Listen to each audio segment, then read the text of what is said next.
పురుటినొప్పులతో బాధపడుతున్న నిండు గర్భిణికి ఈరోజు 108 సిబ్బంది పురుడు పోసి పండంటి బిడ్డకు ఇవ్వడానికి దోహదపడ్డారు. ఈ ఘటన మందస మండలం తులసి గ్రామంలో చోటు చేసుకుంది.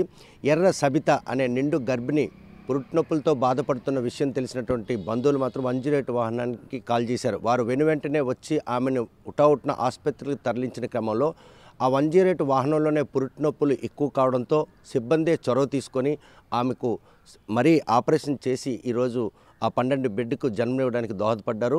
108 సిబ్బంది ఇటీవల కాలంలో ఎక్కడైనా కూడా ఆపదలో ఉన్న వారిని మాత్రం మేము ఉన్నామని ఆదుకోవడానికి ఇదొక ఘటనగా చెప్పుకోవచ్చు. గిరిజన ప్రాంతం ప్రజలకు అందన ద్రాక్షగా మిగిలినటువంటి ఏదైతే వైద్య సేవలు ఉన్నాయో ఈరోజు 108 వాహనం ద్వారా లభిస్తున్నాయి అనడానికి ఈ ఘటన మాత్రం అద్దం పడుతుంది.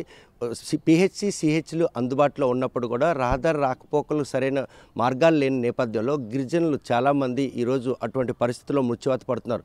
కాకపోతే ఈరోజు మాత్రం సబిత విషయంలో 108 వాహన సిబ్బంది చేసినటువంటి ఆ తెగు మాత్రం పండంటి ఆడబిడ్డకి జన్మనివ్వడానికి దోహదపడిన దానిలో ఎటువంటి అతిశక్తి లేదు. 108 సిబ్బంది చేసినటువంటి ఈ సహాయాన్ని మాత్రం ఆ బంధువులందరూ కూడా వారిని దేవుడిగా కొలుస్తున్నారు. తమ కూతురు పురుటినొప్పులతో బాధపడుతుంది, ఆసుపత్రికి చేరుతుందా చేరలేదన్నటువంటి దిగుల్లో ఉన్నటువంటి ఆ బంధువులకి తల్లిదండ్రులకు కూడాను ఈరోజు బాసటగా నిలిచినటువంటి 108 సిబ్బంది సేవలు మాత్రం ఈరోజు ప్రతి ఒక్కరు కూడా కొనియాడుతున్నారు. గతంలో కూడా గిరిజన ప్రాంతానికి సంబంధించినటువంటి పలువురు బాలింతలను గమ్యం చేర్చే క్రమంలో మార్గం మధ్యలోనే వారికి పురుడు పోసిన ఘటనలు కూడా ఉన్నాయి. అందులో భాగంగానే నిన్న మందస మండలం తులసి గ్రామంలో ఈ గిరిజన మహిళ పురుటినొప్పులతో బాధపడుతున్న విషయాన్ని గమనించినటువంటి స్నేహితులు బంధువులు కూడా 108 కాల్ చేసిన వెనువెంటనే వారు వచ్చి ఆసుపత్రికి తరలించే క్రమంలో పురుటినొప్పులు ఆ వాహనంలోనే ఎక్కువ కావడంతో మాత్రం తక్షణమే చొరవ తీసుకొని వారికి ఉన్నటువంటి వైద్య పరికరాలను అందుబాటులో ఉన్నటువంటి వాటిని వినియోగించి ఆమెకు మాత్రం పురుడు పోయడం జరిగింది. పండంటి ఆడబిడ్డకి జన్మనివ్వడానికి దోహదపడినటువంటి 108 వాహన సిబ్బందిని మాత్రం వారు పొగడతలతో కొనియాడుతున్నారు. వారు చేస్తున్నటువంటి ఈ సేవలు మాత్రం తమకు ఎంతగానో దోహదపడ్డాయి.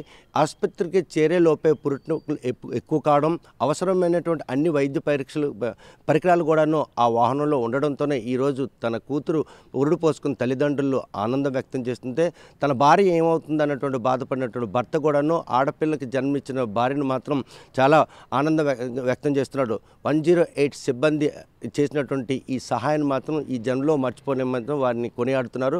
అదేవిధంగా 108 వాహనం ఇటు ఎవరైనా కూడా ఆపదలో ఉంటే మాత్రం మేము ఉన్నామని ఆదుకోవడంతో పాటు మెరుగైన వైద్య సేవలు తక్షణ సహాయ చర్యలు ఇలా చేపట్టాలన్నటువంటి ఒక నిష్ణాతులైన వైద్యులతో పాటు టెక్నీషియన్లు కూడా అదేవిధంగా వారికి అధునాతన సాంకేతిక పరికరాలు ఆ వాహనంలో ఉండబట్టే ఈరోజు సబిత విషయంలో మాత్రం ఆ పురుడు పోయడానికి దోహదపడిందని వారు కూడా సంతృప్తి వ్యక్తం చేస్తున్నారు. 108 వాహనం మాత్రం ఈరోజు గిరిజన ప్రాంతం ప్రజలకు సంజీవన దోహదపడుతుంది అనడంలో ఎటువంటి అతిశయోక్తి లేదు. మందస నుండి వీడియో జర్నలిస్ట్ రామకృష్ణతో సత్యం, RTV శ్రీకాకుళం. మరిన్ని వీడియోస్ కోసం ఛానల్ ని సబ్స్క్రైబ్ చేయండి, లేటెస్ట్ అప్డేట్స్ కోసం వాట్సాప్ ఛానల్ ని ఫాలో చేయండి అండ్ లింక్ డిస్క్రిప్షన్ లో ఉంది.